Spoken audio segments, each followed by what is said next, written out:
Baik, Assalamualaikum dan juga selamat sejahtera. Terima kasih kerana bersama dalam sesi perkongsian ini. Jadi saya ingin berkongsikan bagaimana pengupayaan dan penggunaan aplikasi Turnitin dalam tugasan sebagai seorang pensyarah untuk kita menyemak peratus plagiat dan sebagainya. Sebelum kita memulakan sesi ini dengan lebih panjang, seperti arahan yang dikemukakan oleh IPJM melalui unit peperiksaan menyatakan jumlah maksimum untuk plagiat ialah 30%. Saya sebut awal-awal lah sebab takut saya lupa. Okey, tugasan pertama tuan-tuan dan puan-puan adalah memasuk ataupun mendaftar sebagai instruktor dalam Turnitin ini. Jadi buka email yang diberikan kepada tuan-tuan dan puan-puan, diberikan dalam email e-pembelajaran dan sila masuk email yang diberikan beserta dengan last name ini letak instructor INSTRUCTOR, bukannya last name nama bapa kita. Letak instructor ini bagi siapa yang belum lagi set up lah. Okey, kemudian nanti ikut arahan dia kita kena mengesahkan email dalam email dan kita masukkan kata laluan yang baru. Okey, bila kita dah settle untuk mendaftar dalam akaun setup ini, maka inilah dia paparan yang ada. Okey, kalau ikut di peringkat awal, dia tak akan mention nama kita tu, doktor ke, encik ke, apa ke dan sebagainya. Saranan saya kita ubah. Cara nak ubah dia, bila kita dah masuk ruangan di sini, kita pergi dekat nama kita tadi ni. Okey, kemudian akan keluar user information ataupun account setting ini. Email ini email kita lah. Okey. Yang kita dah register dan sebagainya tadi tu. Kemudian kita ubah nama kita tadi tu kepada nama yang kata orang tu cakap apa? Yang ada gelaran lah macam doktor ke apa ke dan sebagainya. Okey, jadi supaya dia dapat kata orang tu mengedit nama kita tadi tu dengan nama yang betul. Sekejap saya log out sebab saya buka dua akaun student dan juga akaun apa tu? Akaun pelajar ni dia jadi macam berdouble pula. Saya tuan-tuan dan puan-puan ya. Saya login balik. Okey, saya ulang semula. Okey, bila sampai di sini, kita tekan kat nama kita atas tadi tu, kita edit di sini kita punya nama tadi tu, first name tadi tu, letaklah encik ke, puan ke, tuan ke, doktor ke dan sebagainya supaya pelajar sedarlah ini ialah di dalam kelas puan sekian, cik sekian. Kalau nama tu macam tak apa sedap kan. Okey, jadi kita tengok cara untuk kita memulakan penggunaan Turnitin ataupun Turnitin ini. Okey, perkara pertama sekali, dia dah daftarkan kita sebagai IPJ Campus Ilmu Khas di sini. Dan di atas ini ada button Add Class. Okey, bila ada button Add Class ni, kita nak muat naik semua kelas-kelas yang kita ajar. Okey, kita tekanlah Add Class. And then, kelas type tu standard lah. Kalau master tu mungkin di peringkat pasca siswazah such as masters and PhD. Okey, kelas name tu kita type je kelas kita. Contohnya, saya mengajar pendidikan moral LMK 3043. Contohnya isu moral dan peranan ejen moral. Contohlah ini paper yang tuan-tuan puan ajar. Okey, untuk enrollment key tadi ni, kita boleh letak apa-apa sahaja key yang kita nak bagi tahu dekat murid ataupun pelajar kita yang ingin mendaftar dalam kelas kita nanti. Pastikan kita ingat dan juga hafal benda ni. Cadangan saya nak memudahkan, ikut apa yang tuan-tuan puan rasa senang. Kalau macam saya gunakan kod kelas tu je lah. Cuma kita pastikan orang lain tak tahu sebab nanti orang lain boleh masuk tapi dia ada ID dia. ID tu kita boleh simpan lah. Okey, kemudian subjek tadi ni kita letaklah macam pendidikan moral ni social studies. Mungkin kalau mengajar matematik, teknologi STEAM ataupun science and technology, depends lah. Okey, student tadi tu level dia kalau degree biasanya undergraduate lah. Postgraduate dan sebagainya itu terpulanglah ini tak jadi isu dan kita buat jangkaan bilakah kelas kita akan berakhir. Biasanya saya sarankan kita buat dalam tempoh 1 semester. Okey, jadi kita tengok kalender. Okey, macam ni saya letak je lah walaupun belum dikonfirm, saya letak je 5 Jun contohnya. Dan kita boleh edit lagi pada bila-bila masa, jangan risau. Okey, kita pun submit. Okey, bila dah submit, nampak ni dia akan keluar kelas ID. Ni kan benda-benda ni kita kena simpan. Okey, contohnya saya akan simpan, copy dulu. Kita bukalah Microsoft Word di luar supaya kita dapat menyimpan benda ni sebab kita akan berikan kepada pelajar-pelajar kita untuk mereka daftar sebagai seorang pelajar di situ. Okey, saya simpan tadi ni. Ini ialah kelas ID. Okey, ini ialah enrollment key dia. So nanti kita bagi kepada pelajar kita untuk mereka mendaftar masuk sebagai seorang pelajar dalam Turnitin tadi tu. Okey, dah settle sini So kita pergi patah balik tadi tu, kita tekan continue. Automatically nampak tu di bawah ini dah ada dah senarai kelas kita. Maknanya kalau kita ada 5 kelas, kita pun buat lagi perkara-perkara yang sama, buat dan sebagainya. Okey, bila dah siap, kita kena edit juga. Tekan perkataan edit. Sebenarnya tadi di peringkat awal kita boleh buat dah, tapi saya tertinggal tadi. Pergi dekat edit di sini, kita boleh edit balik. Apa yang kita buat tadi tu semua tu kita boleh edit. Contohnya kita nak tukar apa masa ke tarikh ke dan sebagainya. Okey, nak edit menambah-nambah lah. Mungkin ada pertukaran kod ke apa ke dan sebagainya. Okey, di situ boleh edit. Okey, baik. Itu dah selesai kelas, pembinaan kelas. Jadi buatlah, kalau ada 5 kelas, buatlah bertambah-tambah lah 5, 6, 7. Dalam ni pun ada dah kelas ID tadi kan. Kopi situ pun boleh balik dan sebagainya, kita bagi kepada pelajar-pelajar kita. Baik, yang seterusnya sekarang ni, bila kita dah ada kelas, kita nak minta pelajar-pelajar mendaftar masuk sebagai student. Okey, ni ruangan paparan student lah. Kawan-kawan saya ni student saya gunakan email IPG-KIK. Dan ada perkataan di button di sini iaitu enroll in a class. Sudah pun register. Tadi kita dah bagi kat pelajar-pelajar kita tadi kan, apakah dia punya apa? Orang cakap apa? Dia punya apa enrollment class dan sebagainya. Saya kena buka baru sebab dia macam tak boleh detect. Okey, jap. Sekejap ya, saya masuk balik. Okey. Tekan sini. Okey. Kelas ini student punya paparan Kita pergi balik tadi yang kita dah copy tadi. Ini kawan-kawan kita sebagai pelajar lah. Kita copy. Kita paste kat sini. Enrollment kita tadi saya gunakan kod kelas tadi. Dan dia pun submit. So dia akan mendaftar sebagai kelas. Nampak tu. ILMK 3043 isu moral dan peranan ejen moral. Instruktor dia Dr. Hairul Faizi bin Lokman. Bilakah tarikh mula kelas ni sampai akhir tamat kelas ni. Dia akan tunjukkan di dalam paparan pelajar-pelajar. Okey, ini saya pergi patah balik ke paparan sebagai lecturer. Sekarang ni bagaimana kita nak membuat tempat untuk pelajar-pelajar mendaftar masuk menghantar tugasan-tugasan mereka untuk mereka semak. Kita klik kepada tajuk ni, ialah MK3043, isu moral dan peranan ejen-ejen moral tadi tu. Dia macam konflik lah sebab saya menggunakan satu peranti yang sama kan. Tak apa, kita akan buat 2-3 kali juga masuk balik. Okey. Kita ulang balik semula, kita tekan sini. Okey. Sekarang ni dah masuk sini. Saya ulang semula tuan-tuan dan puan-puan, takut nanti terlupa tadi. Ini dekat paparan yang all class tadi tu. Ini ialah subjek kita. Tekan dekat subjek ni tadi. Kita tak ada lagi assignment, nampak kosong kan. Jadi kita pun kena tambah assignment. Biasanya dalam satu semester, tekan add assignment ni. Dalam satu semester adalah 1, 2, 3 assignment kan. Ikutlah biasanya kita nak gunakan Turnitin ni dalam penulisan, pembentangan mungkin ada sebagainya perlu, ada sebahagian tidak mengikut ketetapan tajuk-tajuk dan mata pelajaran masing-masing. Katalah assignment title tu kita letak tugasan 1. Macam tu kan. Bila mula assignment tu? Contohnya dia mula 23 Jan. Tamat dia bila? Katalah 28 Februari contohnya lah kan. Kan kita ada tempoh masa tu. Okey, optional setting ni kita boleh setting kepelbagaian. Okey, kalau kita nak bagi letak arahan tugasan boleh sila muat naik, kalau tak perlu pun tak apa. Naik tugasan anda, apa-apalah. Terpulang, kalau ada, tak ada pun tidak jadi masalah. Okey, dia minta, adakah kita akan menerima allow submission after the due date? Selepas due date tu, adakah kita terima tidak? Biasanya kita tak terimalah, no. Dia hanya boleh buat sebelum tempoh masa tu tamat. Okey, dalam similarity report, apa yang kita perlu tunjukkan? Adakah pelajar tadi akan tahu? Jadi dia akan tahu ke tidak? Ada setengah mungkin dia nak tutup, dia tak nak bagi tahu pelajar tu tahu jumlah, dia tekan no. Tapi biarlah kita berikan pelajar tahu berapa persen dia punya plagiat. Sekurang-kurangnya dia boleh menambah baik penulisan dia. So kita yes lah. Generate similarity report for submission? Yes.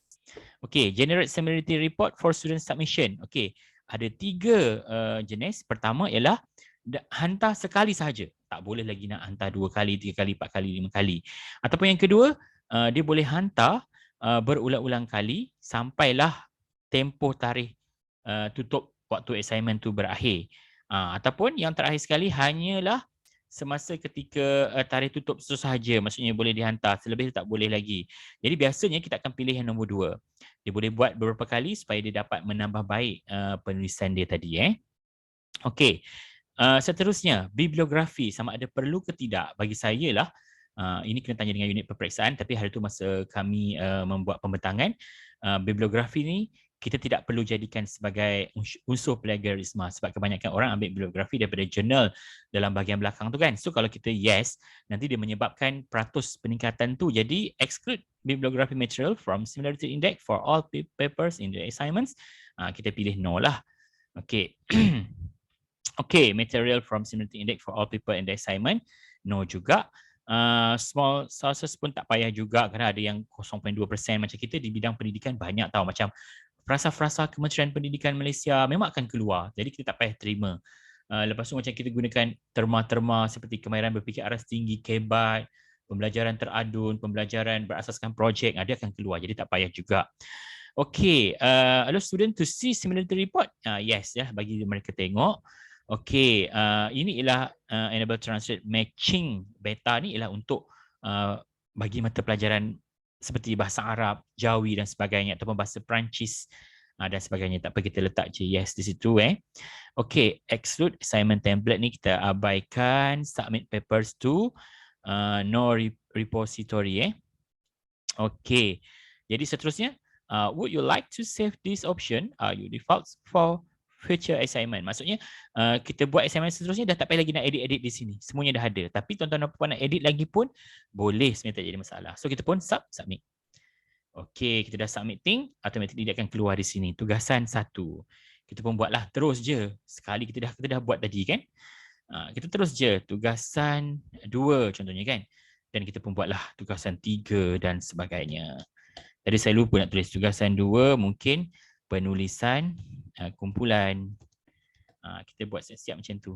Submit. Bawah tadi dah tak payah edit sebab kita dah set up dah. Ini tadi kita boleh edit. Ini tugasan 1 tadi lupa nak tulis penulisan individu. So kita pergi more action, edit setting. Kita boleh tambah ataupun kita ubah-ubah. Tugasan 1, penulisan individu. Ini contohlah. Jadi kita boleh perbanyakkan lagi untuk tugasan-tugasan yang lain. So dia dah ada di sini. Jadi inilah dia paparan yang budak-budak pelajar perlu submit ataupun hantar. Kita pergi kepada pelajar-pelajar tadi, kita buka. Dia tadi dah jadi sebagai student kan. So dia pun buka. Dia memang konflik sebab saya gunakan ni. Jadi kita kena masuk keluar 2-3 kali. Kejap ya.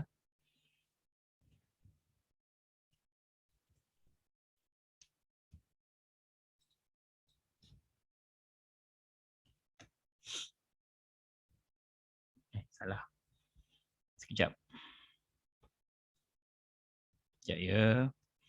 Kita nak masuk akaun pelajar.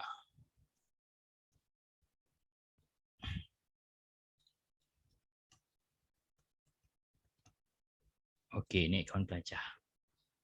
Okey, bila sebagai akaun pelajar, kita buka sini. Okey, dia akan keluar, nampak tu. Tugasan penulisan 1, tugasan penulisan 2. Jadi, tugasan pelajar adalah untuk menghantar ataupun submit tugasan-tugasan mereka. Kita bagi contohlah submit apa-apa sajalah. So ini contohnya nama pelajar tu Hairul Faizi, submission title dia ialah tugasan 1. Dia kena tulis lah. Penulisan individu. Okay, choose from this computer. Kalau dia daripada drive lah. So pelajar pun submit. Katalah kita ambil apa-apalah yang ada dah pernah buat sebelum ni. Contohnya kita letak. Sebenarnya sebesar ni saya dah masuk dalam internet dan nama dia. Jadi mungkin dia akan jadi 100% atau banyak lah. Tak apa, saya tunjuk je. So bila dah ada sini, kita tekan submit, upload, sorry.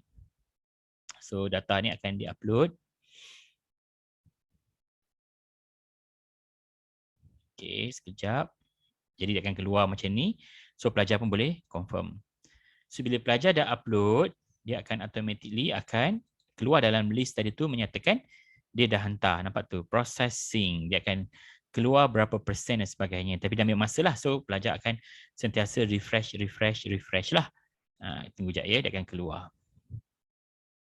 So di sini ada butang resubmit. Maknanya pelajar tu sekiranya dia dapat lihat peratus similarity tinggi tu, dia boleh lagi submit berulang kali sehinggalah tamat tempoh due pada 28 Februari. Seperti yang kita dah tetapkan tadi. Tapi kalau lecturer tu tak nak bagi pelajar tu berulang kali, maka dia boleh tutup sekali je pun boleh. Nampak ni similarity 100%. Sebab sebelum ni bahan pelajaran ni tadi saya dah masuk dalam internet. Jadi dia akan tahulah di mana keluar benda tu kan 100%. Saya resubmit lah, saya resubmit bahan-bahan yang mungkin belum lagi saya masuk. Sekejap ya. Saya resubmit benda yang lain. Desktop. Download. Sekejap cari bahan.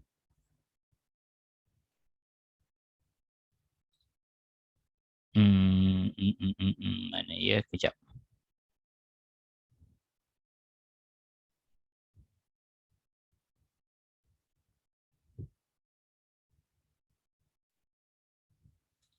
Okay, kita ambil je lah teks pengacaraan ni. Contoh je lah sebagai contoh.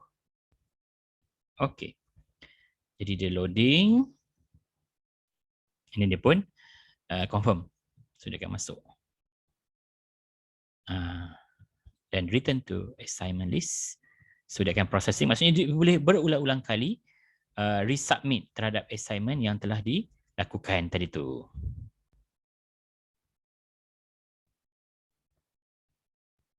Okay, sekejap.